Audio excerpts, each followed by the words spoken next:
आंध्राची design किचनमध्ये, सगळ्या किचनमध्ये आंध्राला अशी डिझाईन असते. जसं की आपल्याकडे स्टाईल्स वगैरे लावतात तर त्यांच्याकडे अशी डिझाईन करतात, ते पण व्हाईट कलरच यूज करतात. सो ही आहे आमच्या किचनमधली डिझाईन आंध्राची. आम्ही चाललो होतो ताडेपल्लीगुरुम. तर ताडेपल्लीगुरुमच, मला नाव नाही आठवतं त्या एरियाचं. तर तिकडं बालाजीचं मंदिर आहे आणि काही गेस्ट आहेत, तर तिकडे गेलो होतो आम्ही भेटायला. आणि बालाजीचं मंदिर पण खूप सुंदर आहे. मी दुसऱ्या व्हिडिओमध्ये दाखवते. ते ॲक्च्युली फोन अलाउड नव्हतं, तर ते एवढा काही व्हिडिओ नाही आहे आतून, तर बाहेरूनच व्हिडिओ आहे. मी नेक्स्ट व्हिडिओमध्ये तुम्हाला तो मंदिर पण दाखवते.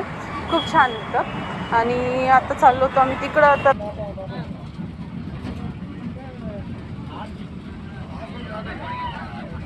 हॉस्पिटल डाट आहे का?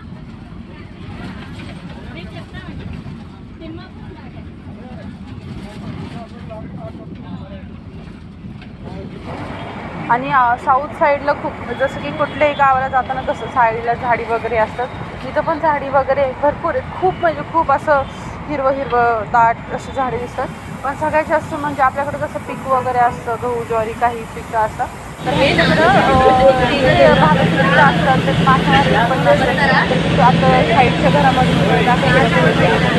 तर तिथं साईडला जसं आपण शेततळं वगैरे तसं नुकतं पण आहे. तिथं शेतीला नुकतं पाणीचं साठं वगैरे जास्त मासेमारी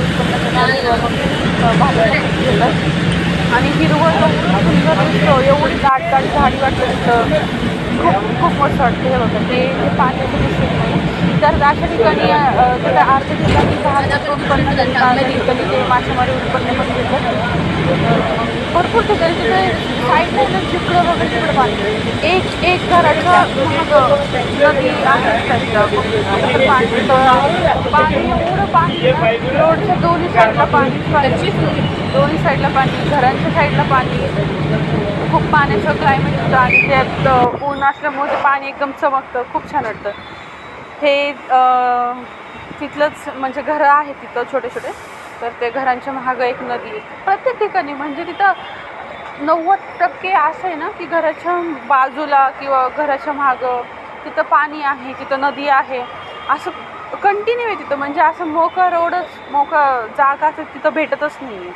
असं खूप छान वाटतं बघायला ते. म्हणजे त्यांना ते सवय आहे, पण आपल्याला असं बघायला भेटत नाही. तर मग आपल्यासाठी ते नवीन वाटतं बघायला.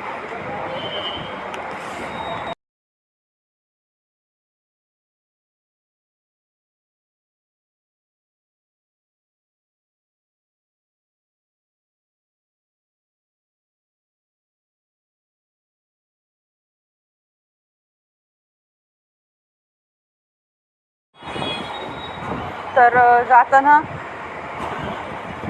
आम्ही म्हणजे हे थोडासा रोड छोटा इथं गावातला असल्यामुळं थोडासा हायवेसारखंच एक रोड म्हणजे मेन रोड लागतो.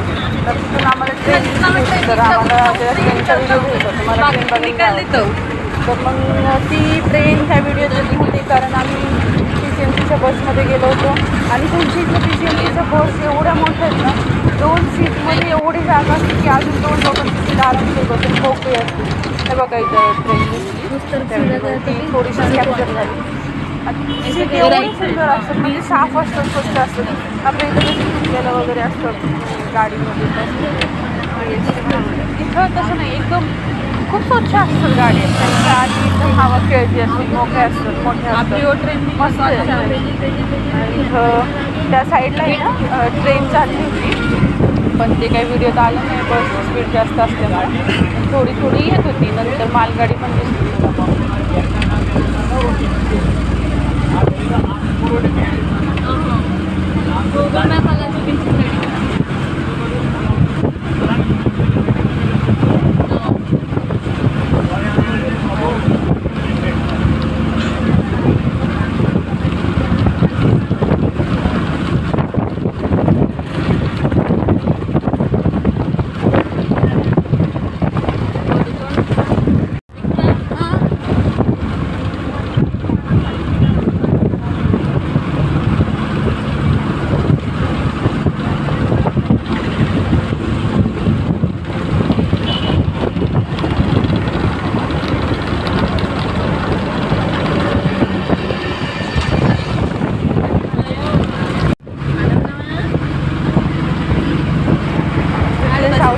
जर त्यांची भाषा बोलायला आपल्याला थोडं काही असं काही करतं असं वाटतं.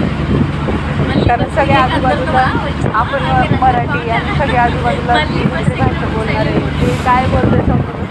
पण आता मला थोडं म्हणजे समजतं आहे ते भाषा समजतं थोडंसं समजतं. तर नाही का एकदमच सगळी लँग्वेज वगैरे सुरुवातीला म्हणजे समजत नव्हतं काय करतं ते काय बडबड करतं तसं ते तिथल्या लोकांना आपण असं बडबड करतो असं वाटतं.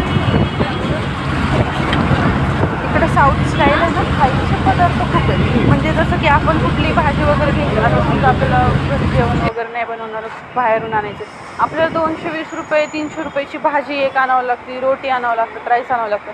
त्यांच्या इथे तसं नाही. त्यांच्या इथे ना आपण 10-20 रुपयाची मोजून भाजी घेऊ शकतो. आता त्यांच्याकडे कसं राईसच खातात. समजा राईस जर घरी बनवलं तर 10-20 रुपयाची भाजी घ्यायची. त्यांच्याकडे भाजीचे प्रकार असे पुढे ठेवलेले असतात. 25-30 प्रकार व्हेज असतात 25-30 नॉनव्हेज असतं. त्यांना 20 रुपयाची जरी भाजी द्या म्हटलं तरी ते घेऊ शकतात. समजा आपण 20 रुपयाची एक भाजी असं 5-6 जरी भाज्या घेतल्या ना तरी मस्त वेगवेगळी टेस्ट पण भेटते. पण आपल्या साईडला कसं आहे तसं नाही आहे. आपल्याला एकच भाजी घ्यावी लागते. एकच भाजी म्हणजे भाजीची कॉस्टच 200 रुपये. ते 200 रुपयाच्या त्या कॉस्टमध्ये त्यांच्या इथं व्हेज भाजीचे 5-6 प्रकार येतात. नॉनव्हेज भाजी म्हटलं तरी ते 5-6 प्रकार. ते 10-20 रुपयाचं सुद्धा भाजी थोडी तरी देतातच. तर तिथलं ते म्हणजे सिस्टम आहे ती मला खूप आवडली. कारण प्रत्येकजण असं एवढं कॉस्ट नाही घेऊ शकत. प्रत्येकाची खाण्याची गरजा पण वेगळ्या असतात आणि तसं क्वालिटी पण भेटते आणि टेस्ट पण भेटते वेगवेगळी. असं खूप चांगलं आहे तिथं खाण्याच्या गोष्टी तर मग भरपूर चांगलं. तिथं नॉलेज पण चांगलं भेटतं. रुको ड्रायव्हर इकडे एवढं स्वच्छ आणि सुंदर दिसतं त्यांच्या इथं.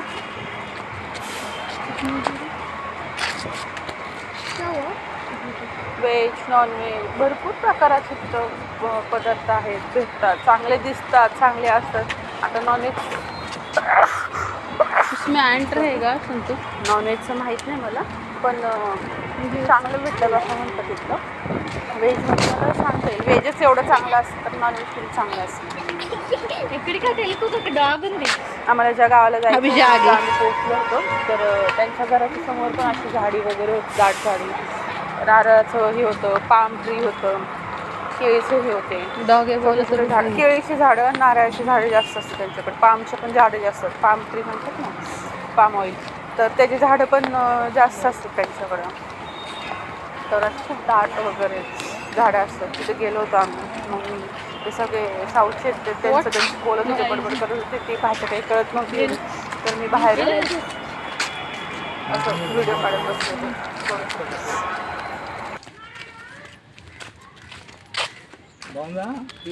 బాగుంది డాడీ బనానా ట్రీ బోల్డ్ అన్ని మందార పువ్వు చెట్టు కొట్టుకోరు ఎందుకు నూనె చూసుకున్నాను मंदार अम्मो टच मी नॉट.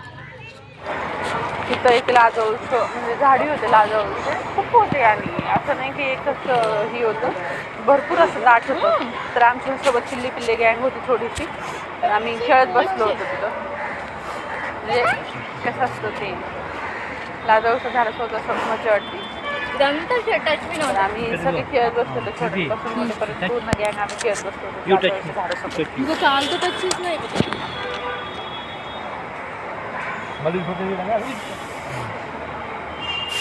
इधर लाजोड़ू बोलते हैं हमारे यहाँ. God bless you, sir. ముట్టుకోండి ఇంకా थोडं बसू दे म्हणजे ఇదే డాడీ తెలీదు మీకు వీటిని టచ్ మీ నాట్ అంటారు. बाबा मेरे डैडी को देखो कितना अच्छा लगता है. ये झाड़ से बात करते जगदीश चंद्र बोस. డాడీ నేను మిమ్మల్ని ఏమన్నా తెలుసా మొక్కలతో మాట్లాడతారు కదా జగదీష్ చంద్ర బోస్ లాంటి ఆయన మీరు. బాబా అబ్బా బాబా ఇక్కడ ఎక్కువ ఉన్నాయి అమ్మ ये अगर कच्चे बकल में घर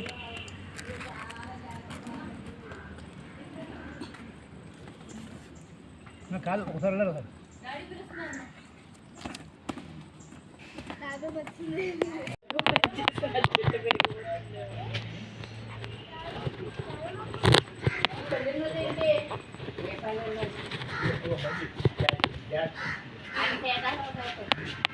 Mulai lainnya tahu kan?